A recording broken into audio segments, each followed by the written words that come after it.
नमस्कार दोस्तों, एक बार फिर से आप सभी दोस्तों का आपके अपने YouTube channel you and VDP पर बहुत बहुत स्वागत है। दोस्तों आज हो गई है 24 मार्च और जो फटाफट बड़ी खबरें, मुख्य समाचार सामने निकल के आ रहे हैं दोस्तों, एक एक करके चलेंगे।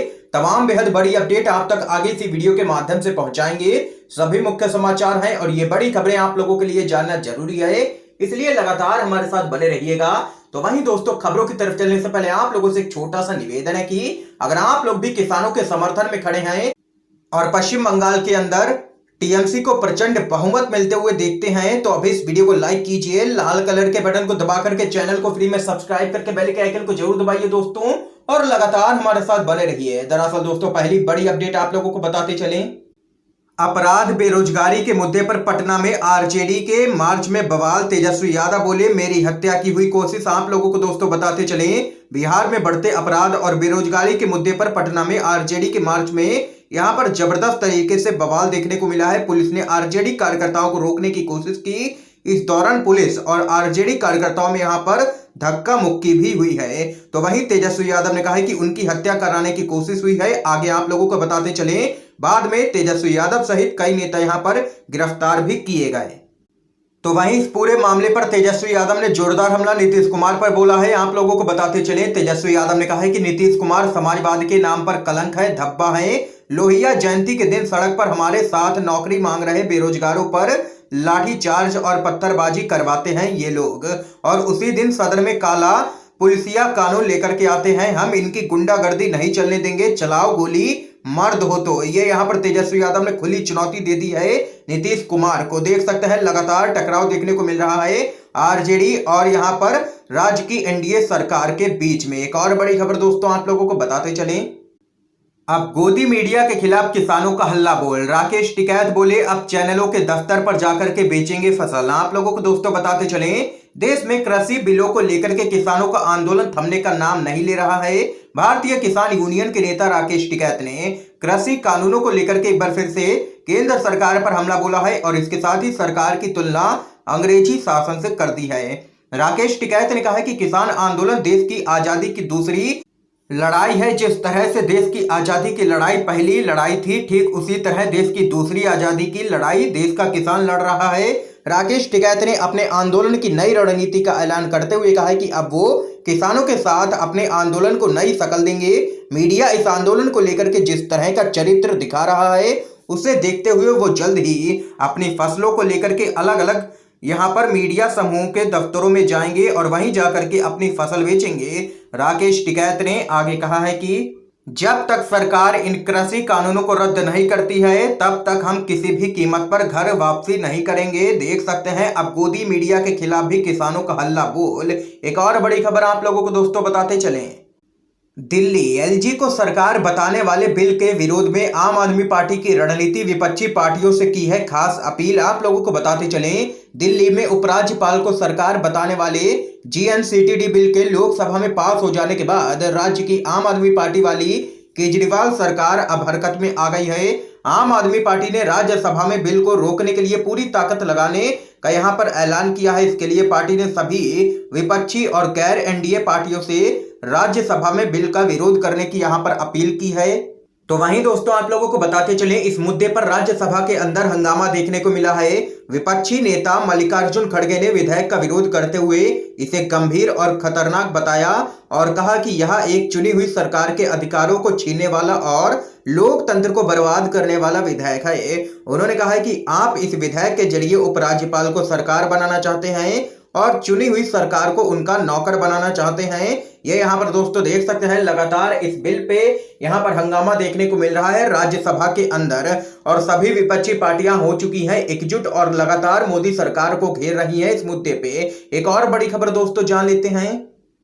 ममता बनर्जी का बीजेपी पर जोरदार हमला, बोली सरकारी कंपनियां बेच रही है केंद्र सरकार, बचेगी सिर्फ नरेंद्र मोदी के झूठ की फैक्ट्री। आप लोगों को दोस्तों बताते चलें, तृणमूल कांग्रेस प्रमुख और सीएम ममता बनर्जी ने आरोप लगाया है कि केंद्र सरकार सरकारी कंपनियों को बेच रही है और सिर्फ प्रधानमंत्री नरेंद्र मोदी की झूठ की फैक्ट्री ही बचेगी। पश्चिम बंगाल के पुरुलिया में प्रचार के दौरान ममता बनर्जी ने कहा है कि बीजेपी बंगाल में लोगों से लंबे चौड़े वादे कर रही है, लेकिन भगवा पार्टी असम और त्रिपुरा में विधानसभा चुनावों के लिए अपने घोषणा पत्र में किए गए वादों को पूरा करने से मुकर गई।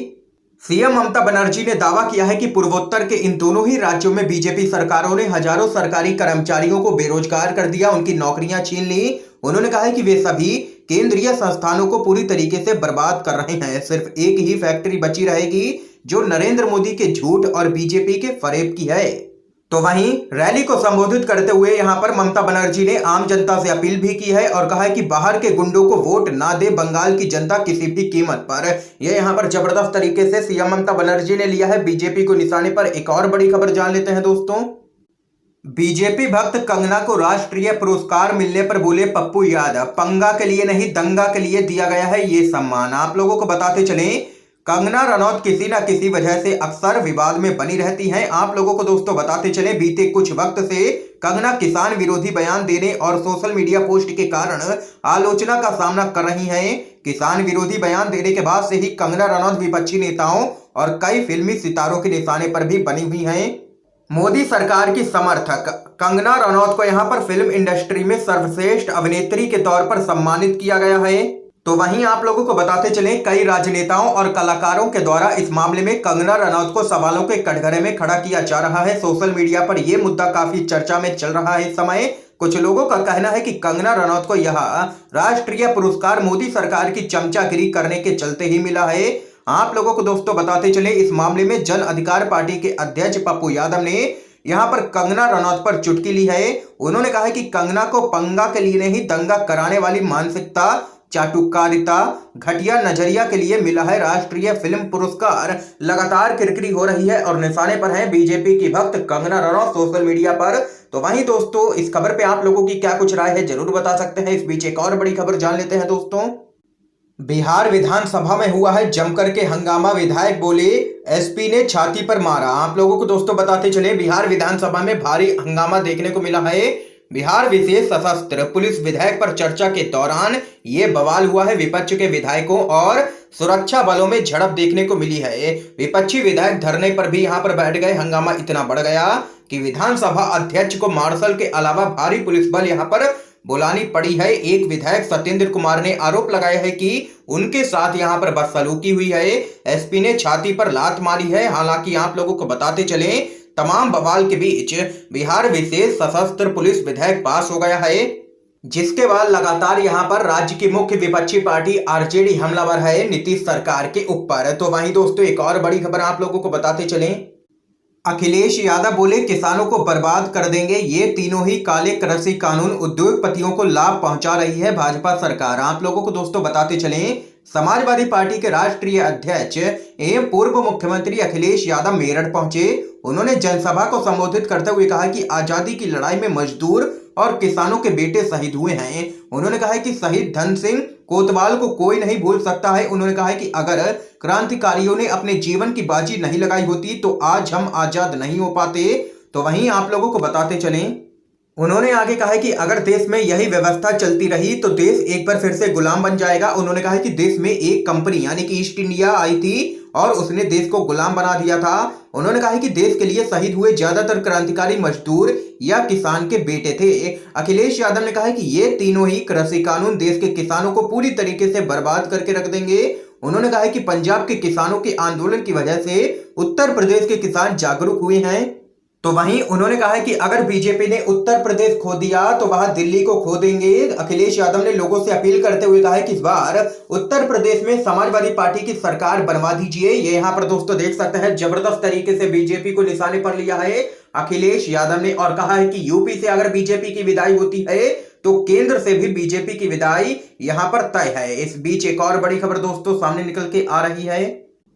तबादले के बाद पूर्व कमिश्नर दिल्ली गए थे, वहां किससे मिले थे इसका जल्द ही खुलासा करूंगा, ये यहां पर कहना है एनसीपी के नेता का। आप लोगों को बताते चलें, इन दिनों महाराष्ट्र की चर्चा बड़ी जोरों पर है। इसी क्रम में महाराष्ट्र में गठबंधन की सरकार चला रही राष्ट्रवादी कांग्रेस पार्टी के नेता नवाब मलिक ने भी इस मुद्दे पर बयान देकर के एक बार फिर से माहौल को यहां पर गर्मा दिया है। आप लोगों को बताते चले, नवाब मलिक ने परमवीर सिंह के आरोपों को सिरे से खारिज करते हुए कहा है कि जब से उनका ट्रांसफर हुआ है तब से वह तरह तरह की बातें कर रहे हैं। जिस तरीके से परमवीर सिंह के बहाने भाजपा महाराष्ट्र की सरकार पर हमलावर है और शिवसेना, कांग्रेस और एनसीपी को निशाना बना रही है, वैसे में सत्ताधारी गठबंधन के नेताओं के बयानों से भी साफ होता जा रहा है कि वो शांत नहीं बैठेंगे और भाजपा के साथ साथ परमवीर सिंह को भी घेरेंगे।